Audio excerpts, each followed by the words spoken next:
1938 metais buvo minimas Lietuvos nepriklausomybės 20 metų jubiliejus. Spindulio bendrovė pasiūlė finansų ministerijai nukaldinti pagal skulptoriaus Juozo Zikaro sukurtą modelį 10 litų jubiliejines monetas su Antano Smetonos portretu ir Gediminaičių stulpais. Iš pradžių buvo nukaldinta apie 100 000 tokių monetų. Tai buvo pačios gražiausios lietuviškos monetos.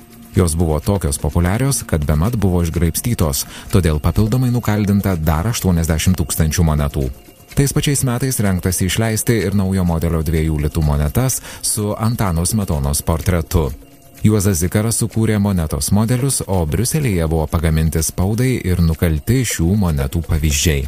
Jie buvo 2 variantų – su vyčio ir Gediminaičių stulpais. Tačiau šios monetos nebuvo pradėtos kaldinti. 1939 metų pradžioje kalykla Lietuvos bankui perdavė saugoti visų lietuviškų monetų kaldinimo štampus. Tolesnę jos veiklą nutraukė Antrasis pasaulinis karas ir 1940 metais įvykdyta Lietuvos okupacija.